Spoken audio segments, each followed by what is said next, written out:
Right. Okay. Well, then I would like to call the meeting to order. At 3:08.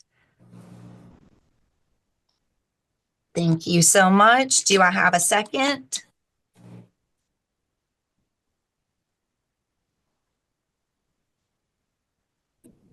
I can second. This is Brooks. Thank you, Brooks. And it looks like Brooks and Eldridge are our two members, so there is no need to say all in favor, any opposed, because you both motioned and seconded.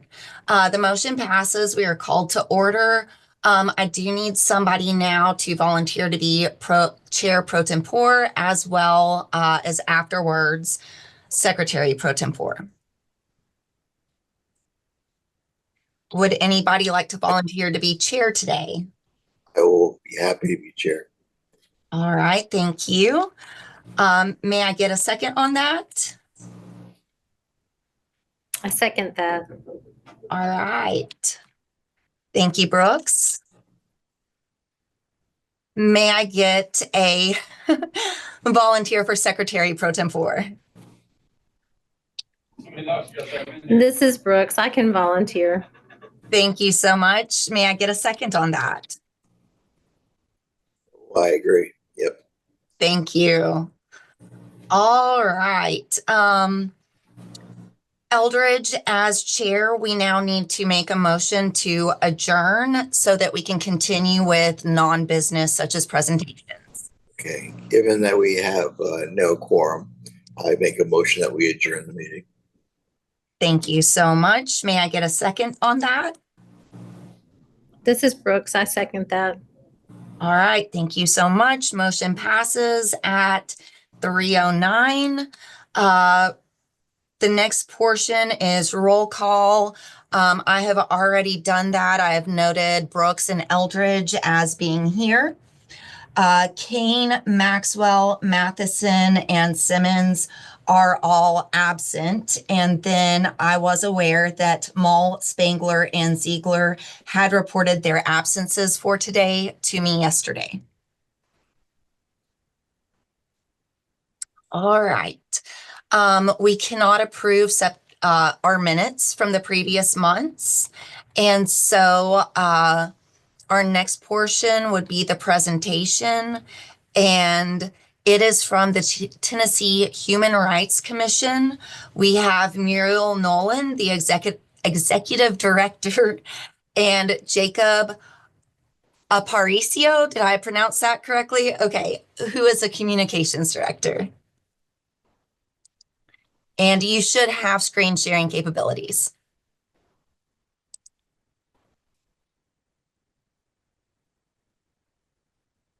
Thank you. I believe, Director, let me know if you're good to share your screen or if you would like me to share. She looks like she might be frozen right now. And she did say she was having internet issues when she joined. Okay. Well, I'll give a moment for her to see if she gets back on. And then if not, I do have the presentation that I could share my screen. Sorry, I didn't realize I was jumping ahead of a presentation. I just saw you come in. I'm like, "Hi, how are you? How are you? What are you It is doing?" okay. We like the excitement. Yeah, there we go. Yeah, The anticipation, Yes. sitting at I the edge of our definitely, seats. as communication director, I love when people want to connect and learn about what we do. It's part of my job. Hey, Hey Director. guys, I kind of hear me. Yes. I can hear you. Okay, I'm sorry. I switched over. My other connection was a little unstable, so. Well, you're looking good. Okay, we all ready for us to begin? Yes, thank you. All right, and Jacob is prepared as well if I lose you guys to discuss. So if I can share my screen now. Let's see. This is Jacob. How do I share my screen? Oh, I see. I Should see. be a green button, I then you'll have to select the part. I see it.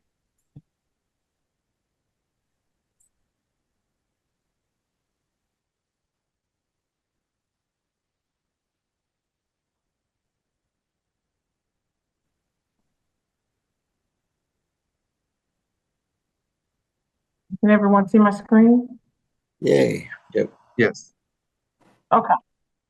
Alrighty, so thank you guys again for having us. Again, my name is Muriel Nolan and I'm the Executive Director. Jacob Aparicio is with us. He is our Communications Director. We are a staff of 33 and we service citizens in all of the counties across the state. We recently celebrated International Human Rights Day on yesterday. It is a celebration where we partner with community organizations across the state to celebrate International Human Rights Day. We also recognize honorees who are thriving and serving the community based on the principles of the International Human Rights Day. It is our mission at the Commission to safeguard individuals from discrimination through education and enforcement. And so we'll make this brief, get just a little bit into a little bit of what we do on the enforcement side as well as the education side. This is an overview of kind of our operations. We do enforcement, employment, housing, as well as public accommodations. We train across the state, as well as we make sure 49 state agencies are compliant under Title VI. So with 33 staff, we do quite a bit of work across the state. And we're also the Board of Commissioners, which is a volunteer board, provides oversight for the commission in our work and operations. And at any time, guys, let me know. Raise your hand or just chime in if you have any questions or want me to slow down. I want to be respectful of you guys' time meeting today. In particular, like I said, we divide our objectives in two categories. Education. We attend community events, outreach to educate citizens about their rights. We also do quite a bit of education outreach to housing providers and employers. And Jacob will tell a little bit about that later on in the presentation. On our enforcement, we investigate claims, discrimination claims in employment, housing, and public accommodations. Citizens can phone us, they can go online to file a complaint, they can mail in a complaint. We take that complaint, we look at it to see if we have jurisdiction and the authority under applicable laws to be able to investigate. If we find that there is some type of, it's more probable than not that discrimination has occurred, we'll bring appropriate litigation in the court or an administrative procedure. We have a staff of two lawyers that helps us out with those. Let me see, I think I skipped ahead, hold on. Okay. A little bit about our authority. We get our authority from the Tennessee Human Rights Act, along with the Tennessee Ability Act, again, which prohibits discrimination in employment, housing, and public accommodations based on several protected classes. And you can see the protected classes on the right. They mirror the Civil Rights Act of 1964. Tennessee includes creed as well, in addition to the protected classes of the Civil Rights Act of 1964. I won't go into all of these, but just a little bit about the authority and some of the federal and state laws that we enforce and deal with. Title VI, Title VII, Title VIII, age discrimination, American with disabilities, and of course the TRHA and TDA. A little bit about our partners. Of course, we being a staff of 33, and trying to service citizens across the entire state. We believe in the power of partnerships. So we do quite a bit. Majority of our partnerships are local community agencies, government agencies. But our federal partners, we have work share agreements with the EEOC and HUD to be able to process and litigate a lot of the cases across the state. We also refer cases to the Department of Justice in some of those in public accommodations. A little bit about our numbers, fiscal year 23. We just recently updated and published our numbers for fiscal year 24. And I think Jacob will share a barcode with you guys if you want to look at some of those numbers.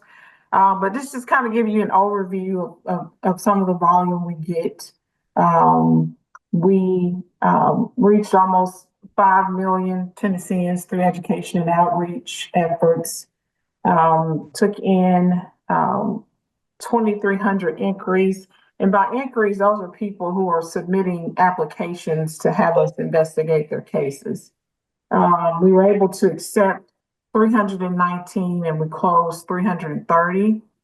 The monetary benefits that we have listed here are funds that go directly to the complainants that file actions. And it could be from, my landlord did not provide me, permission or access to a parking space, or my landlord did not honor my request to have a service animal in my apartment or in the home. Housing across the state of Tennessee, the inquiries are up, the complaints are up. That has a lot to do probably with the state of the country or the state after the pandemic.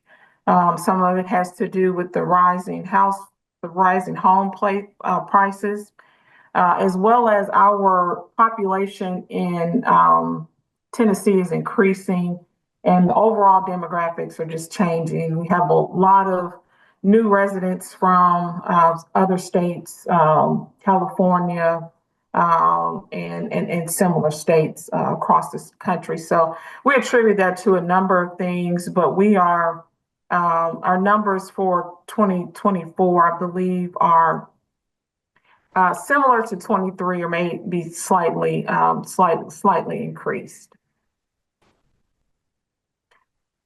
Breakdown, a little bit about the breakdown of the cases that we're seeing in housing. The majority of 38% of our complaints are disability related in housing. I believe that number is 40, it's a little higher in 2024, maybe 43%.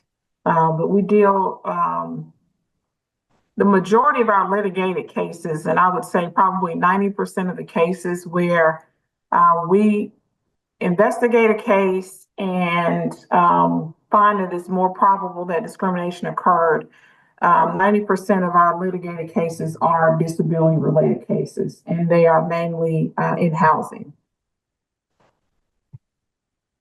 Employment is a little bit more diverse. We have 19% of our complaints in employment related to disability, retaliation, race, sex are similar in numbers. All right, Jacob, are there any questions before Jacob kind of gets into some of the outreach and education opportunities? And I can't see it. Well, this is Eldridge. I just had a curiosity. Maybe this metric is known, maybe not.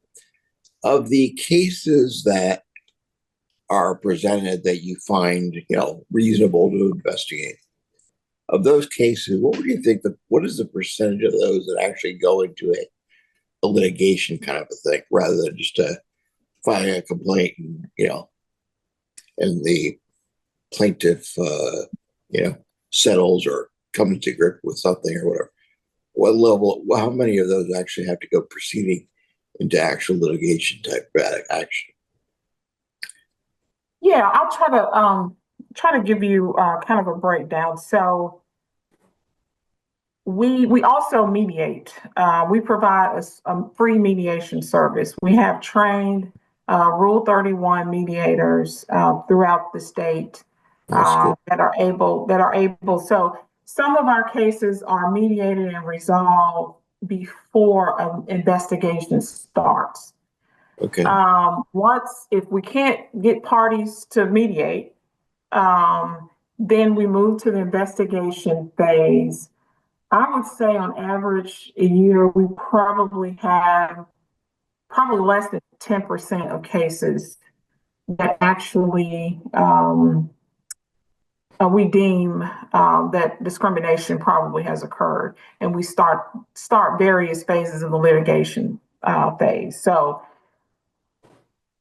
we see on average, about 1,000 or 1,100 complaints in housing. I'll just use housing as an example. Right now, we have about 30 cases that are in some form of litigation. So that could mean once we determine that it's probable that discrimination has occurred, we will notify parties, and then there will have to be another attempt to conciliate. So they get another opportunity before we actually file what we call charges in the administrative process.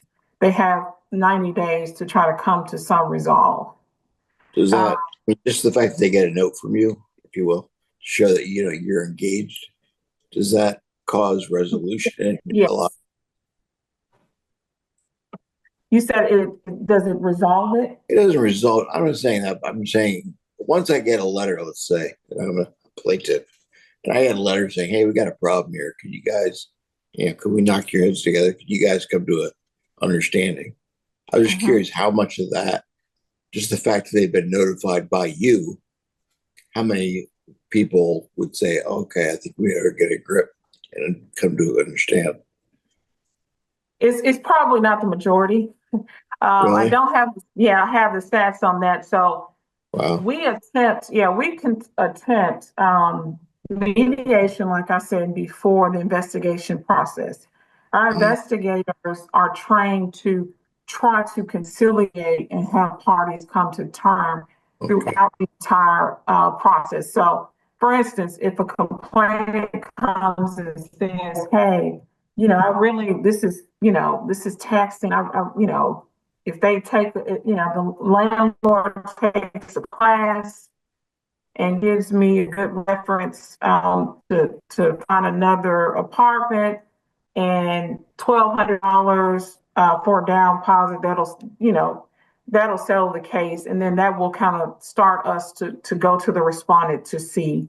And so we do have a lot of success, with those types Okay. of arrangements. We continue to try to help them. Yeah. And sometimes the respondent will say, "Hey, $5,000, well, this, it's costing me more to kind of try to litigate.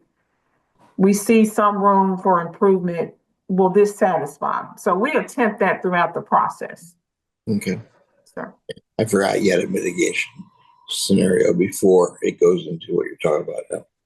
Yes. So, yeah, a great deal of our cases, probably, like I said, over 90%, we find that we cannot substantiate discrimination. Doesn't mean that it hasn't happened, and the majority of complainants that come to us believe that they've been wronged in some capacity, but proving it in court and kind of meeting the kind of legal requirements, are another story. So the majority of our cases, we're just not able to, corroborate or substantiate a lot of those claims. Gotcha. Yeah. Any more questions? Those are very good questions. And we do more in-depth, conversation trainings. If you have, community groups, we've spoken with banks, community center, churches, just informing. Like I said, it's not only important for the community to know what their rights are, but employers and housing providers to know what the laws are and how best to protect themselves against some of the complaints as well.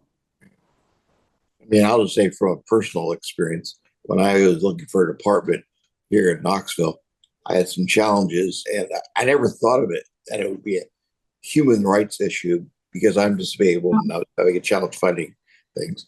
And so when it ended up, that's how I met Stephanie years ago.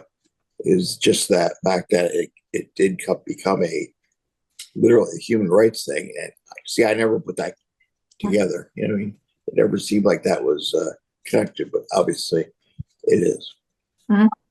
And sometimes, like, we have very limited, I guess, in my opinion, jurisdiction with some issues. However, there is a lot of a lot of similarities to what we consider human rights, civil rights, and what our agency can actually do. So sometimes we'll get calls.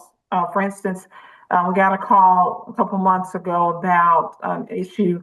I believe it was either in Chattanooga or Knoxville. Tenant who had mold. This was a HUD property.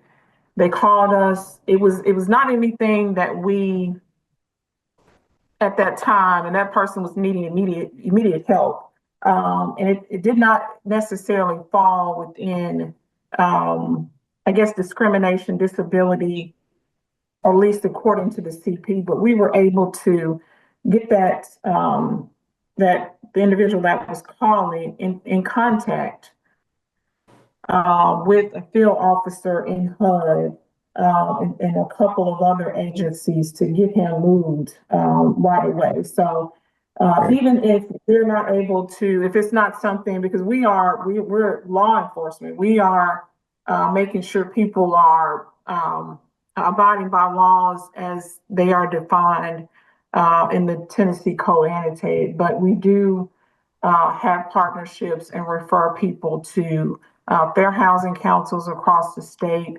legal aids. HUD has a wider variety of services that they provide than us. So it's, human rights, and I tell people this when I go across the state, it encompasses so much. Your housing, where you can live determines, where your kids may go to school. It could overlap with medical providers. It intersects, a lot of what we do intersects with the criminal justice system. So it's kind of hard. We get a lot of calls just because we are human rights that we don't deal with, but it's understandable because a lot of the issues that individuals deal with overlap. And sometimes when individuals are in crisis, for instance, I've been evicted, and I've been evicted because of my disability. It creates a crisis in so many other areas. It could be job, transportation, stress because you lost your house. So a lot of people that come to us they're having multiple problems. And we try to do our best to, deal with what we can deal with, and also make sure we are having effective partnerships to be able to get individuals other help while we are trying to investigate their case. Getting to the right places, big deal. Yeah. Mm-hmm.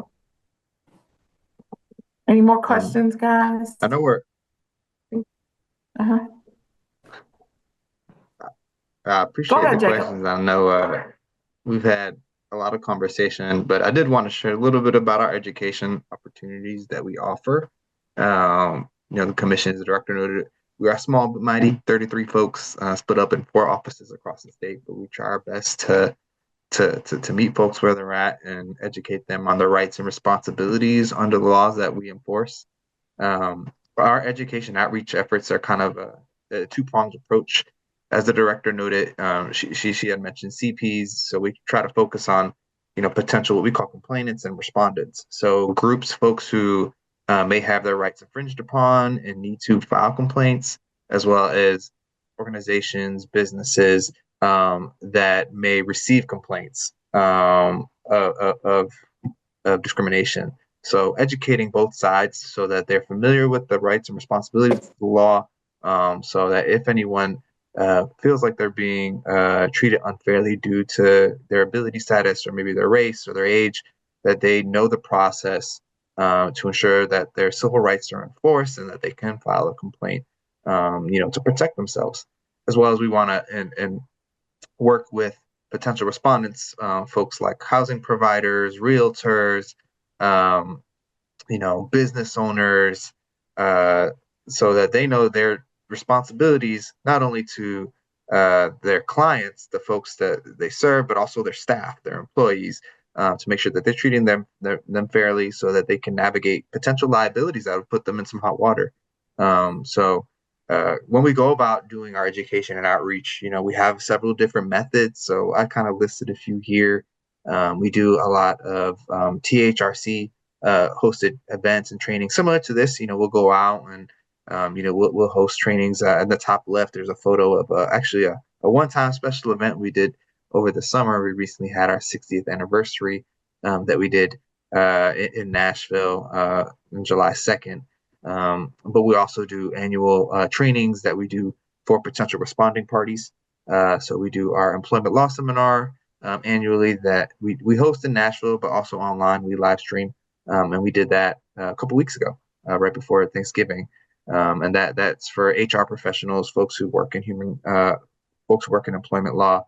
And we also do an annual fair housing summit for housing professionals, and that we host in April in Memphis. And in between them, we do a lot of community-based trainings. Outside of that, just trying to connect with people in the community. We do a lot of sponsorship of community events. We go across the state, whether it's hosting a booth at a conference or a festival or a fair, just to try to meet your everyday folks, provide them educational resources so that they know what their rights are under the law, and how to contact us if they ever feel like they're being treated unfairly. We also collaborate with a lot of community partners to do speaking engagements. So the director herself in the bottom right is a photo of her participating in a fair housing panel along with Legal Aid of East Tennessee and the Tennessee Fair Housing Council about fair housing related issues.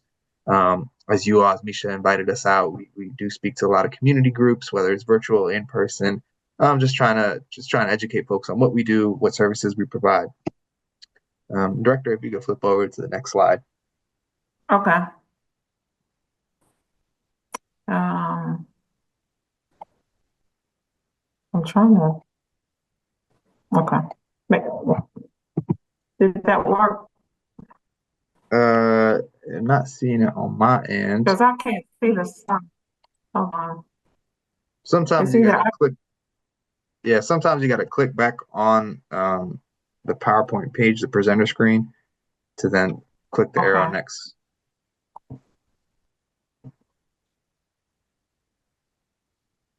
I'm sorry, it's been a while since I've used them. That's all good. Okay, that's okay. Yeah, on top of our outreach activity, we do provide some educational resources.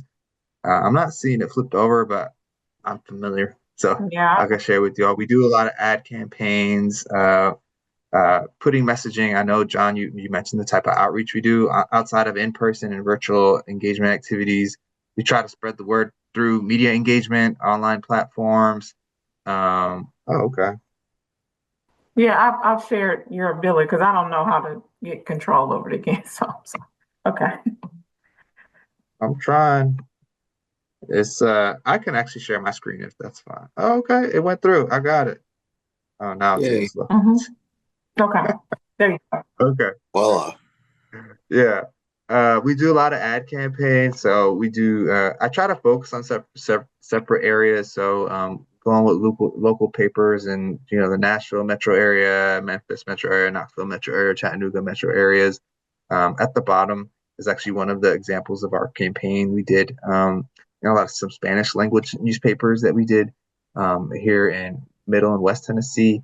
We also do a lot of radio ads. So you may have heard us. We partner with iHeartMedia to get coverage across the state. And you usually hear them in a 15 to 30-second clip. Like, if you feel like you're being treated unfairly, here's a commission, how to connect with us. We also recently created a comic, a fair housing comic about home purchasing and home sales.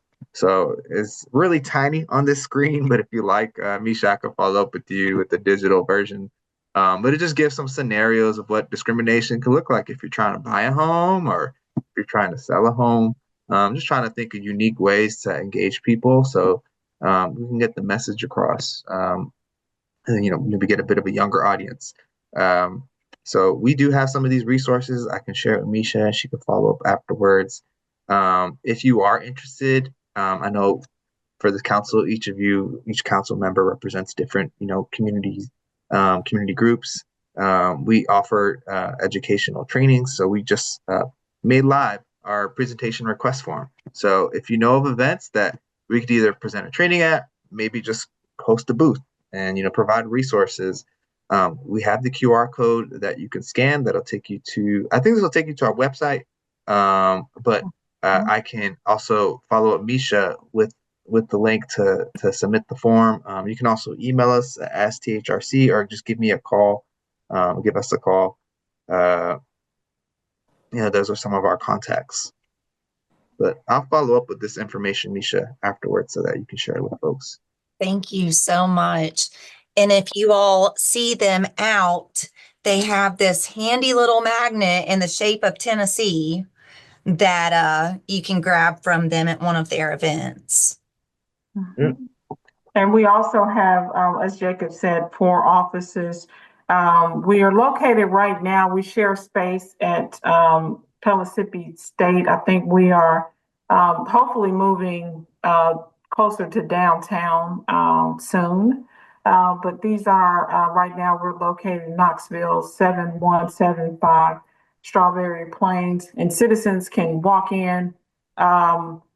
For, it doesn't have to be housing. It can be education, not education, employment, or a public accommodation, or for education outreach resources as well. Yeah.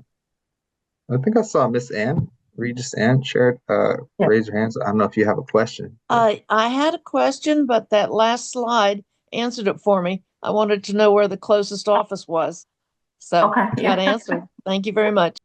Okay. And all of this is on our website. If you guys wanted to,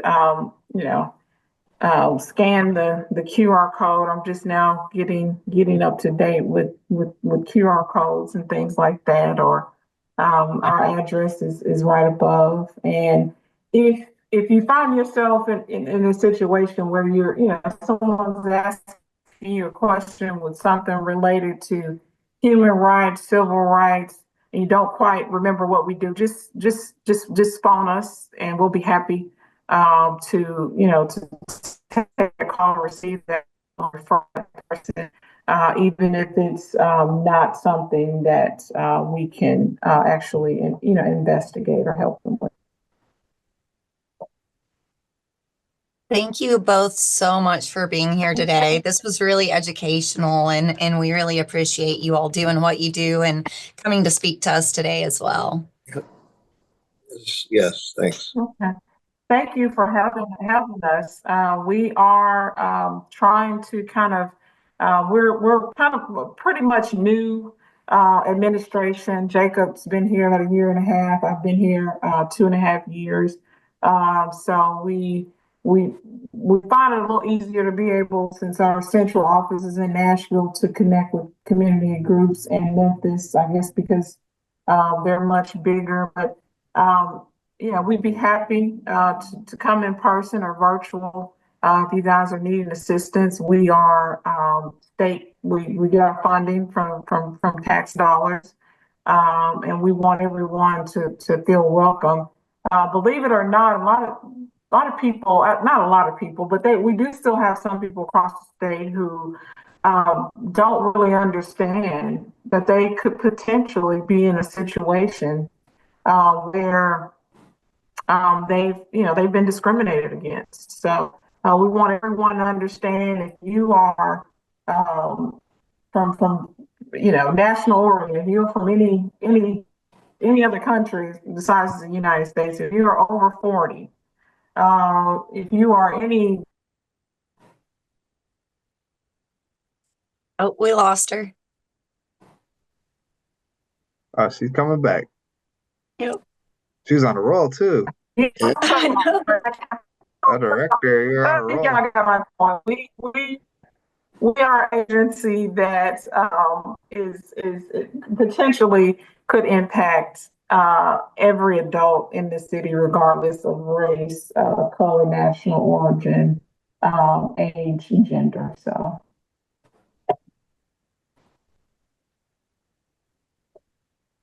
Thank you all for having us. We really appreciate it. Thank you, Thank Misha, you all for coming here. Thank you.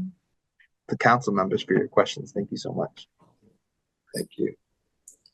Yes, good having y'all. Look forward to talking with you guys soon. It was good to talk to you too. And Jacob, I look forward to getting the email from you with the extra information. Thank you. Take care, everyone. Thank you. Be good. All right. For member advocacy and information, I did not list it on the agenda. The reason why is Spangler was scheduled for this and was not able to be here today. So she has been rescheduled to April of 2025. And then do you want to call on committee reports, Eldridge? Okay. We just met with transportation. I'm just trying to think what the highlights of that event was. I'm horrible at taking notes. Well, one of the tasks that I was given is to look for just examples of places around town that are a potential issue in terms of just getting around. I'm in a wheelchair, of course, like you imagine. And so one of the problems that still persists, is my understanding, is because where there's old sidewalks, the new places, they're making an effort. You know, Broadway's other places where they put in some new pavement, getting some good cutaways and access was a reasonable thing. And the challenge is that, you know, I was living in the medical arts building, and that's been there quite a while, it's the 30s. And, you know, the sidewalks there, and then getting from there to Market Square, which was kind of one of the goals for me when moving there.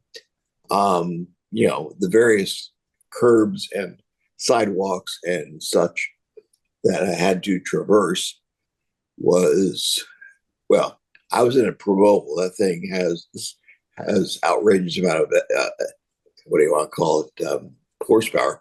So I could navigate quite a bit of stuff. If I was in a regular wheelchair, it would be almost impossible. The curbs would just be, to try to get over it would be, I mean, I have one arm that works. So using a manual chair in the first place is a challenge. It's been a challenge for years. But even if I was in a regular chair, I suppose if I was athletically inclined, I might be able to do a wheelie and do things. But, you know, the curbs and just the basic terrain of getting over different berms and different pavement changes and such, very difficult. And so, anyway, I go on and on. But the point is that the need for evaluation of the city, at least for me, the people, the long-standing places or pieces that have been in place for a long time, even when there are cutaways or things that were sort of a reasonable way of getting from point A to point B, are pretty difficult, if not impossible. I remember going up Locust Street up to the YMCA to do swimming, and navigating around the telephone poles and such was outrageous. Anyway, Oh, yeah. whatever. Regis, I see your hand up. I'll get to you in just one moment. Let me finish giving the committee reports. Well, it did have to do with the committee. Okay, you can go ahead now if you'd like, and then I can finish the reports afterwards. Yeah, I did want to say that in South Knoxville on Young High, they redid the sidewalk, and there were a lot of steep driveways, and across each driveway, they made it flat instead of at the angle of the driveway. And that has made a very big difference in being able to use that sidewalk. That's wonderful. Okay, so committee reports. Bylaws will not be meeting until after the MTAS study is finished. Membership was slated to meet December 4th. No members were in attendance, and the meeting was dismissed due to the requirement of having 3 members. Transportation met on December 9th. John Eldridge was chosen as chair of that committee. We recapped information from the last successfully held transportation meeting and asked for updates on CAT Reimagined, CAC Transit, downtown parking concerns, and any emerging transportation issues. Next Thursday will be Joel Simmons' last KTA meeting. However, he will be replaced with somebody who has disability at the forefront of their mind. Slated agenda for the next transportation meeting will be updates from CAT and volunteer assisted transportation gathered by myself. Updates from Simmons on the possibility of airing the previous parking PSAs that were made in conjunction with DRC to a wider audience than Knoxville Community Media. Updates on downtown parking by Brooks and any emerging issues seen by Eldridge. For strategic plan reports, livability will not meet January 1st due to the holidays. And then universal design is slated to meet on December 6th, 2024. All right. So Eldridge, we are now down to the new business announcements and public forum area. Sorry. I'm just trying to, I don't know if do I have anything more to say? Well, you've got to call for new business announcements and public forum as our chair. I now call for anybody that has new business. Okay, I do. This is Zubak. Our retreat dates for 2025 have been scheduled. Both will be half-day retreats and will occur on the regularly scheduled Codi date. This will be in both March and August from 12:30 to 4:30 p.m. March will be held here at the City County Building, and in August, we will be back at the American Job Center where our last retreat was held. We are also hoping to hold the over 40 years of Codi celebration in June of 2025, and we are potentially looking at Thursday the 5th. That's all that I have. Okay. Is there any other new business? If not, is there anyone that wants to speak in the public forum, I guess would be the next thing. It wandered off the street. Anyway, apparently. So. We've got announcements too. Okay. Announcements. And probably Misha has announcements because she's good. I actually don't have any announcements today. I stuck it all up in new business. Okay. Good. All right. Hearing nothing else, if somebody would like to make, well, I guess we don't need to make a motion at this point since we already adjourned. Would you like to dismiss the meeting, Eldridge? Okay. If there's no other comments or questions, I move it, or I think we should just dismiss the meeting and take it from there. Thanks. All right, meeting dismissed at 3:53. Everyone, I hope you have a marvelous holiday season. You all stay safe and stay warm and eat way too much good food. There you go. Thank you all so much.